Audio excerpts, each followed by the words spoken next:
From JBS Studios in Greater New York, this is the JBS News Update with Teisha Bader.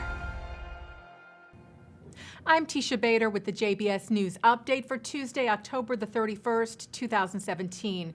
A total of 7 Palestinian terrorists were killed yesterday when the IDF destroyed a terror tunnel near the Gaza border. As we reported to you, the tunnel was still being constructed. It led from Gaza, infiltrating Israel, to be used to carry out terror attacks or kidnappings of Israeli civilians and or soldiers. Senior member of the terror group Palestinian Islamic Jihad, or PIJ, Khalid al-Bach, spoke of the intention of the tunnel today, saying that the purpose of the tunnel was kidnapping soldiers in order to free prisoners from Israeli prisons. Al-Bach promised there would be more tunnels with the same goal.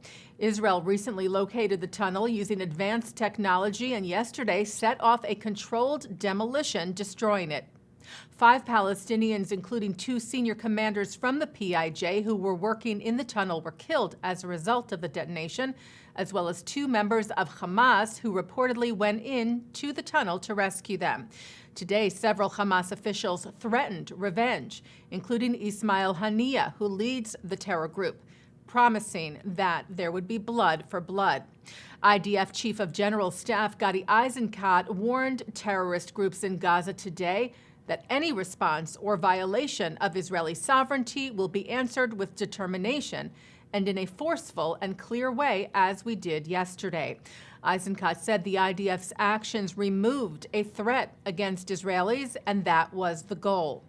Former U.S. Ambassador to Israel Dan Shapiro took to social media after the incident, noting that the technology used by Israel was an outgrowth of a joint research and development program for tunnel detection launched by Israel and the U.S. last year, saying that he was proud to see that partnership bearing fruit and stopping terror.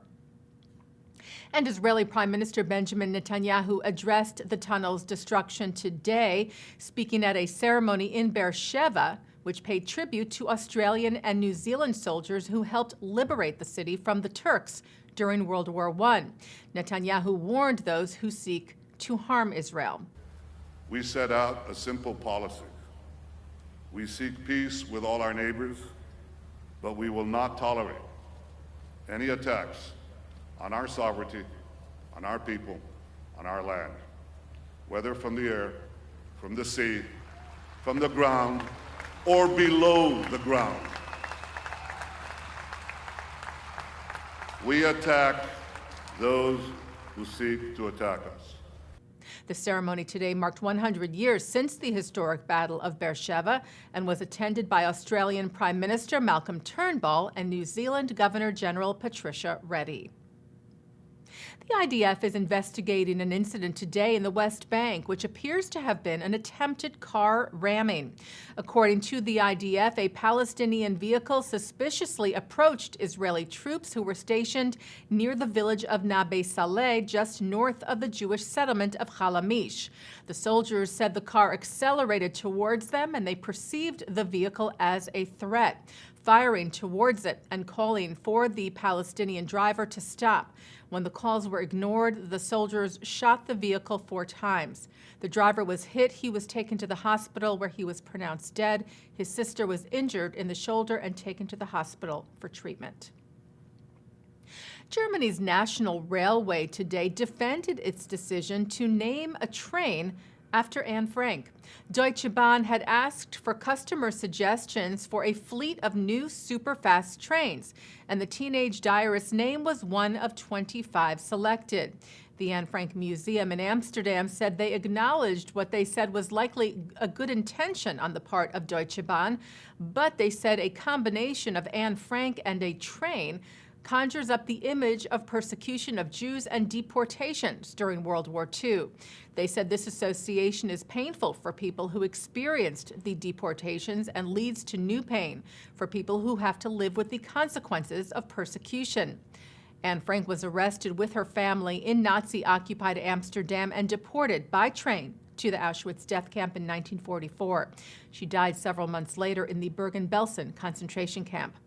Deutsche Bahn responded to the criticism, which was all across social media, saying that rather, DB, conscious of its historical responsibility, decided to keep the name of Anne Frank alive, saying it profusely apologizes if anybody's feelings were hurt, and that the company would hold internal discussions with the blessing of Jewish organizations. And taking a look now at our programming for tonight on JBS for Tuesday, October the 31st at 7 o'clock, former Harvard Law professor Alan Dershowitz answers questions about Israel and its challenges. At 7:30, the life and music of Irving Berlin is in the spotlight. At 8 o'clock, historians Micah Gottlieb and David Sorkin talk about the relevance of German Jewish philosopher Moses Mendelssohn with Abraham Sacher from the Leo Baeck Institute at the Center for Jewish History in New York City. At 9, Mark Golub sits down with the executive director of the Russian-American Jewish Experience, Rabbi Aryeh Katzen, on L'chaim. And at 10, it's episode 5 of the award-winning Israeli series, A Touch Away.